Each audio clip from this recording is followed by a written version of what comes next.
Vinewood's oldest and least pleasurable tour company. Forget the rest, go with the least. See all the best sights in Vinewood, like where famous people shit. Get your tickets now. Vinewood Star Tours leaving now. Last chance. See hedges in front of Star's homes. Tickets for the most shameless tour in Vinewood. Get them right here. No way. We have the best guides in Vinewood. Get the inside scoop on all the hot spots.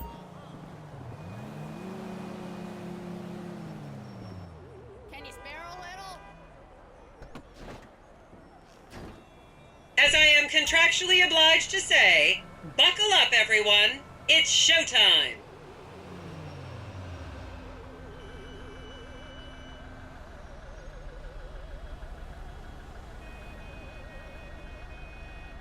Vinewood is often referred to as the anal bleaching capital of the world. I hope I don't pee myself on the tour.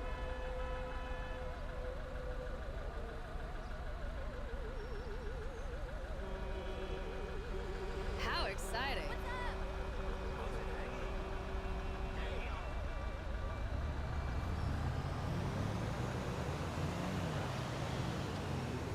Another sexy car.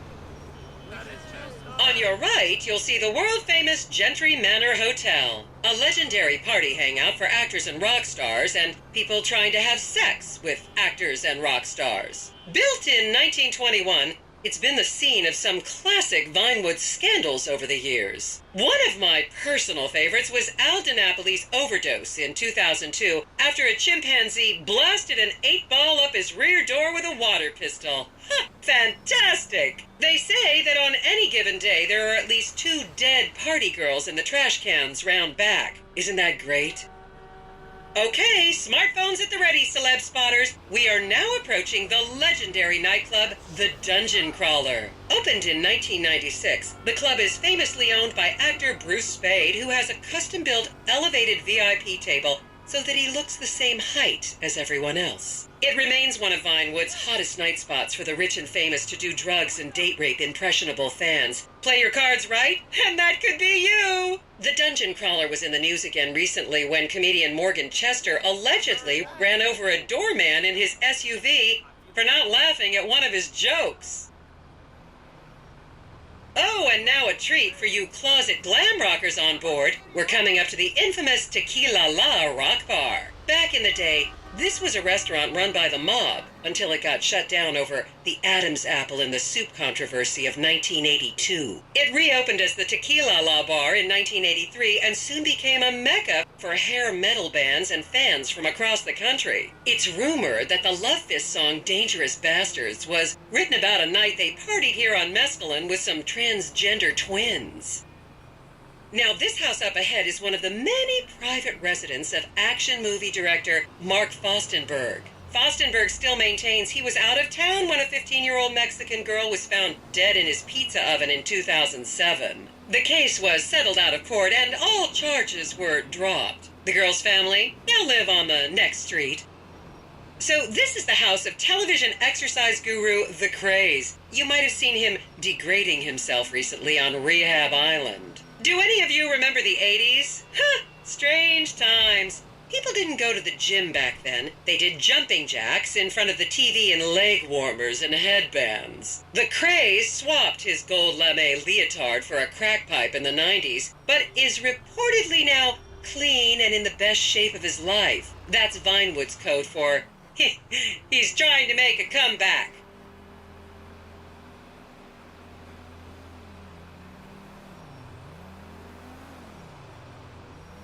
This is the home of celebrity wild child Martha Term. Daughter of 70s comedy star Joni Term, Martha spent her teens partying on booze, her early 20s partying on coke, and her mid-20s staring at her shoes on heroin. Her tell-all autobiography about the difficulties of growing up really rich in Vinewood only sold 30 copies last year.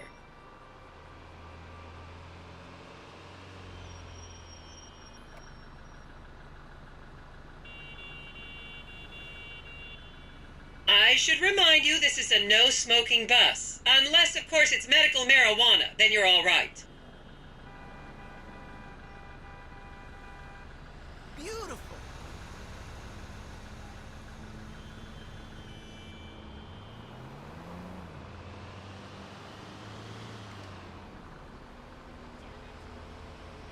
Talk about a good investment.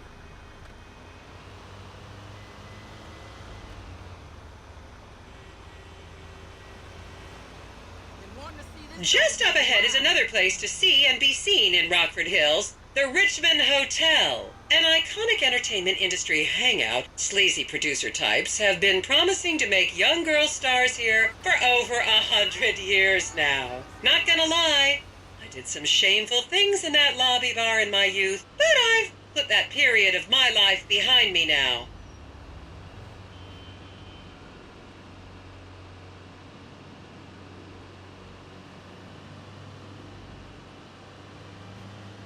I was a member of the jury in the 1991 movie Last Will and Testament. They cut my line.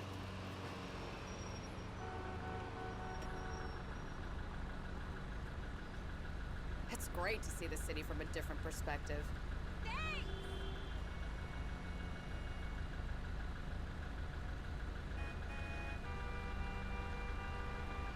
I hope we see Scott Stevens.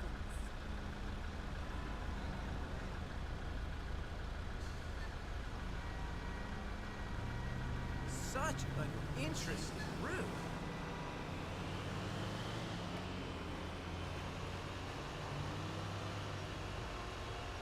Is everyone having fun? What the fuck, dude?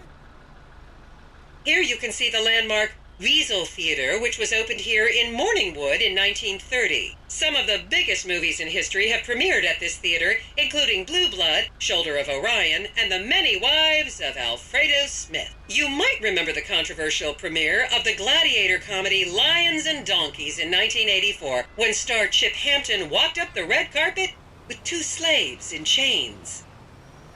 Oh,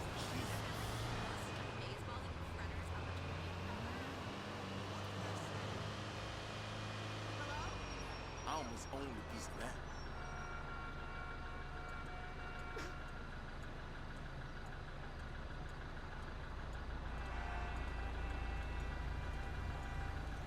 Can't believe I waited so long to see this.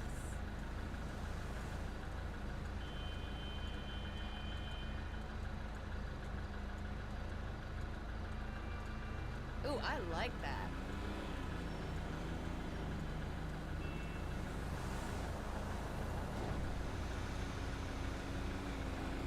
Count yourselves lucky, my prescription just got renewed this morning. Is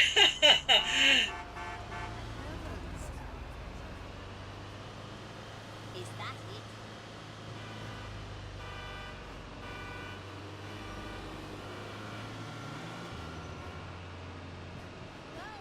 Oh, wow. And now to our left, ladies and gentlemen, is the famous Richards Majestic Studios. The product placement for classics like Nelson in Naples and Rum Runner, and the not-so-classics like Vinewood Zombie and Shoulder of Orion 2 was shoehorned into the final edits right behind those very gates. Everyone has a favorite Solomon Richards movie. An American Divorce really helped me through a difficult time when I was bankrupting my first husband. Oh, come on, don't people in the Midwest watch movies? You must have seen Defender of the Faith. No? Wow, tough crowd. I don't remember anything after my 12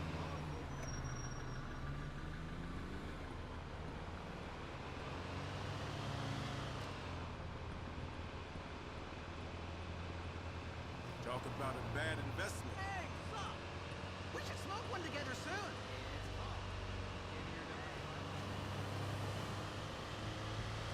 Just up ahead on the right is where Delancey Medua's septon fell out after a ketamine party.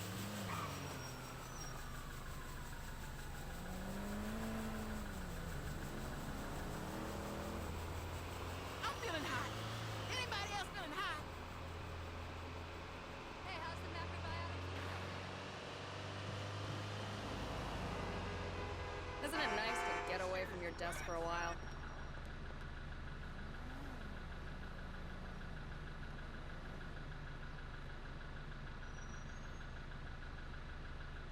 It's like one big amusement park.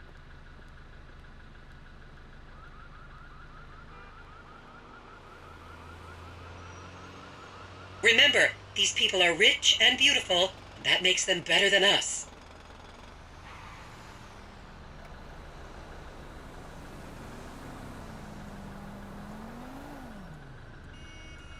This is so interesting.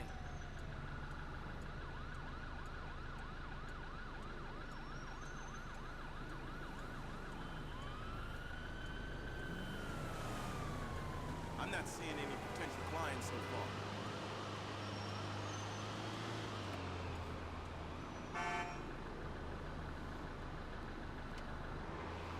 What the fuck? Chill out a second.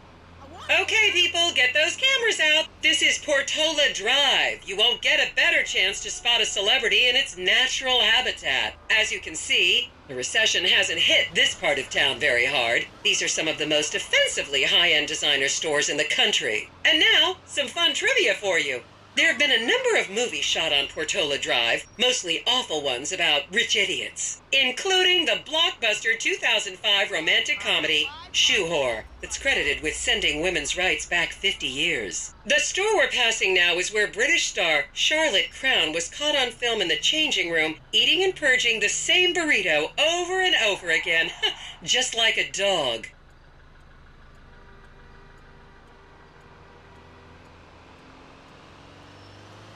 This is the Epsilon Center. Anyone with red hair, please cover it for your own safety. If you really want to meet a famous celebrity, this place is packed full of them. Take an introductory course. It changed my life. Kiflam!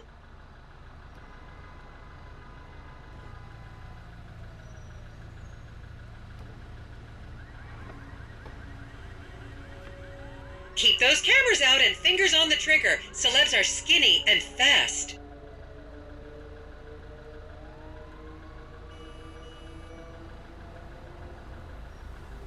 Well, I'm really enjoying this.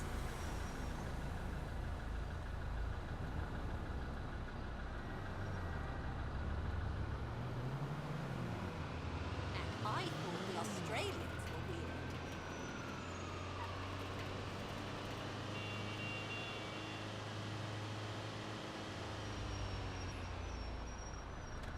What a treat.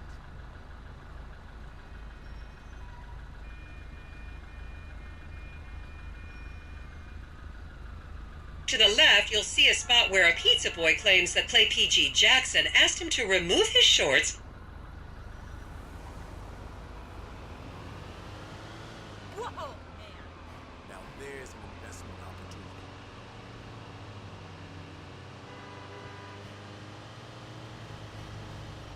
Hello? Hey, I'm the same dude. I wonder, is a bathroom close by? Are y'all at Prosperity Street Promenade? I don't know. We should do this more often.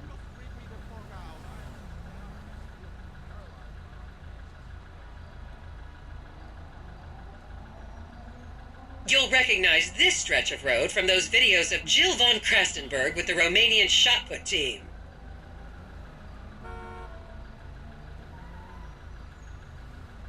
Is it me, or is everyone in this city off their rocker?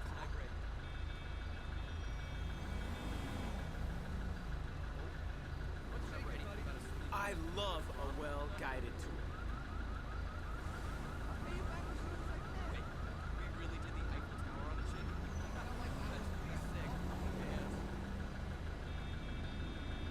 I know this area. I closed on a deal here.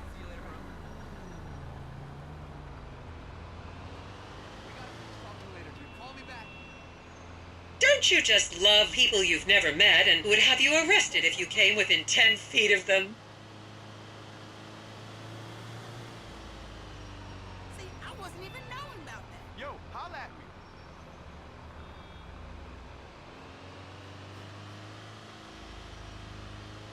It's great to see the city from a different perspective.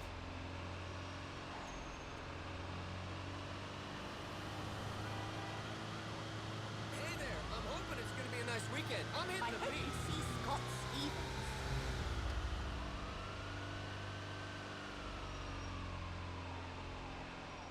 And here is City Hall. This is where the mayor's office is, if any of you care. You might recognize this building from the 20-minute final dogfight to save Earth in the movie Invasion Los Santos.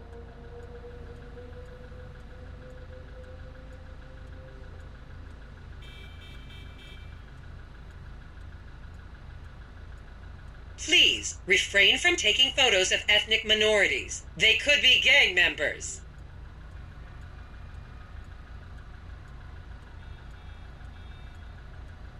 Beautiful.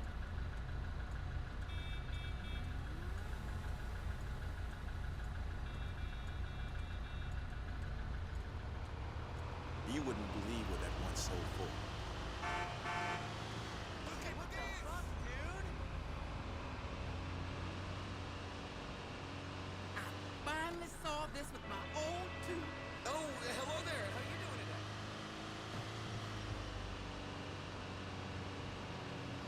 The next corner is where actor Scott Stevens famously prolapsed after a failed party trick. Right? Yeah, whatever. Oh, that's lovely.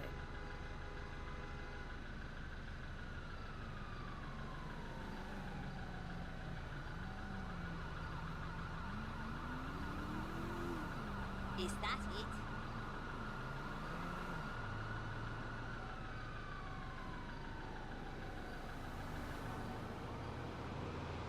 Oh, that's fascinating. No, the 1970s light fixtures from Crappy. Holy hell! Remember when Laszlo was arrested for masturbating with an eggplant and shouting at women? That happened right here.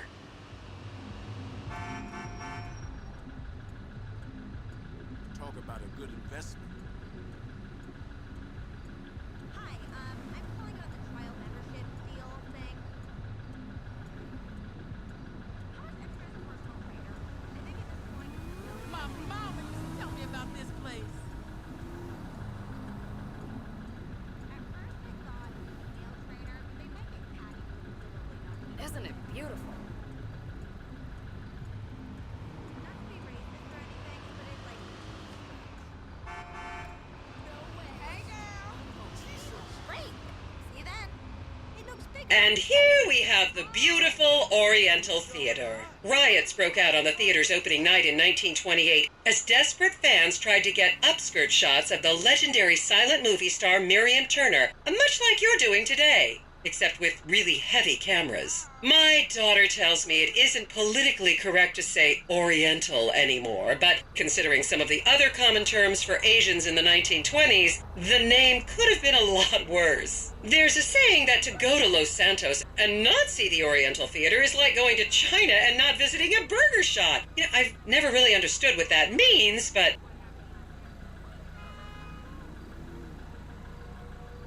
Calm the fuck down, you animal! That bitch is in jail now. That's how I know. He's not cheating, okay? Such an interesting route. And here we are, back on the strip. As they say in Vinewood, that's a wrap, folks. I hope I managed to take your minds off the economic downturn for just a little while. I'd like to remind any Europeans that 1% is an Hey! You act like you can't call nobody. I'll remember.